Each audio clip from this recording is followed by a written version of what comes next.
कहानी शुरू होती है लंदन के एक अनाथालय में रहने वाली 10 साल की सोफी अक्सर विचिंग आवर में जागती है। एक रात यह अपनी खिड़की के बाहर एक बुजुर्ग विशालकाय आदमी को देखती है जो इसे पकड़ लेता है और इसे विशालकाय देश में अपने घर ले जाता है। यह सोफी को समझाता है कि मैं अपने पास तुम्हें इसलिए लाया हूँ ताकि तुम मेरे बारे में सभी को बता न दो, और अगर तुम यहाँ से अकेले बाहर जाती हो तो सोते हुए 9 बड़े दानव तुम्हें खा सकते हैं। इतना कहने के बाद सोफी नहीं मानती है और इसे घर जाने की जिद करने लगती है। फिर अंधेरा होते ही यह सपनों की अपनी कार्यशाला में जाता है। सोफी को अपने साथ रहने के लिए और मनाने के लिए एक इसे खौफनाक सपना दिखाता है, जिससे सोफी डरकर यहाँ से भागने की जिद छोड़ देती है। फिर कुछ समय बाद आदमखोर दानवों का बचकाना नेता यहाँ आ जाता है और अपनी उंगली पर कुछ लगाने को कहता है। तभी इसे इंसानों की महक महसूस होती है और यह सोफी को सूंघने लगता है। सोफी को जैसे ही ककड़भुजा के साथ खाने की कोशिश करता है, तभी बुजुर्ग इसे ककड़भुजा को छोड़ने के लिए मना लेता है और सोफी इस ककड़भुजे से निकलकर छुप जाती है। फिर दानव को यहाँ से जाने के बाद सोफी को नहलाता है और इसे कपड़े पहनने को देता है। फिर इसका बिस्तर पेड़ के अंदर बनाता है। बुजुर्ग अपने काम से सपनों के देश में जाने की तैयारी करता है, पर सोफी भी इसके साथ जाने की जिद करने लगती है और कुछ समय बाद सोफी बुजुर्ग को सपनों के देश की यात्रा पर ले जाने के लिए राजी कर लेती है। यह दोनों जैसे ही यहाँ से जाने की कोशिश करते हैं, तभी गलती से सो रहे सभी दानव को जगा देते हैं। सोफी एक गाड़ी में छुप जाती है,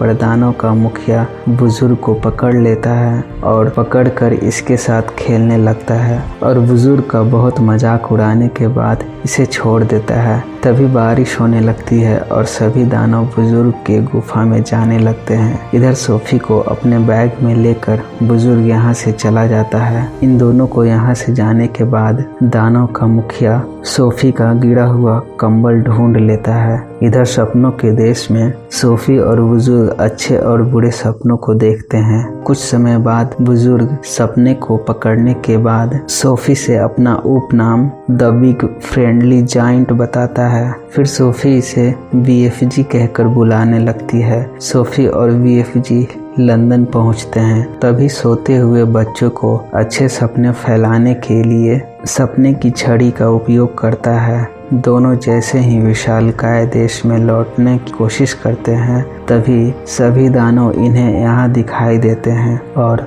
दानव ने दुनिया भर के बच्चों को खा लिया है। BFG को पता चलता है कि सोफी ने अपना कंबल खो दिया है, जिससे सभी दानों को पता चल गया है कि यहाँ कोई इंसान है और BFG अब कोई खतरा नहीं चाहता था, इसलिए सोफी को इसके अनाथालय के बाहर छोड़ देता है। सोफी को अब BFG से बहुत लगाव हो चुका था, इसलिए सोफी BFG के साथ रहने का फैसला करती है और बेखौफ सोफी इस उम्मीद में अपनी बालकनी से कूद जाती है कि BFG मुझे बचाने जरूर यहाँ आएगा, और आता है। BFG सोफी को लेकर अपने देश पहुँचता है। तभी इंतजार कर रहे सभी दानव सोफी का शिकार करने के लिए आते हैं। वे BFG के सारे सपनों को नष्ट करने लगते हैं, लेकिन सोफी सभी दानव के नजरों से खुद को बचाने में सफल हो जाती है। फिर BFG दानव को गर्म लोहे से इन लोगों को भगा देता है।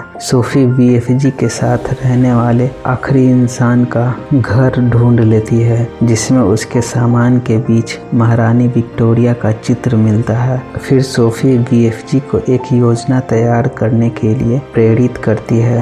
एलिजाबेथ यूनाइटेड किंगडम की रानी के लिए एक बुरा सपना बनाने के लिए कहती है, ताकि लंदन के बच्चों को खाने वाले सभी दानों के बारे में पता चले और ब्रिटिश सेना दानव से लड़ने की कोशिश कर रही है और सोफी इसे दिखाई दे रही है। फिर सोफी और बीएफजी बकिंघम पैलेस जाते हैं और सोते हुए महारानी को एक बुरा सपना दिखाते हैं। तभी जागने पर रानी और इसके कर्मचारियों के सदस्य मैरी और मिस्टर टिप्स ने सोफी को खिड़की पर देखते हैं। फिर सोफी बीएफजी से मिलवाती है और यह समझाते हुए कि बच्चा खाने वाले दानव सच में हैं और इन्हें रोका जाना चाहिए। फिर कुछ समय बाद बीएफजी को नाश्ते में बहुत सारा खाना खिलाया जाता है और अच्छा खाना खिलाने के बदले बीएफजी अपने बैग से एक अनोखी शराब की बोतल निकालता है और इन सभी को इसे पीने को कहता है। शराब को पीते ही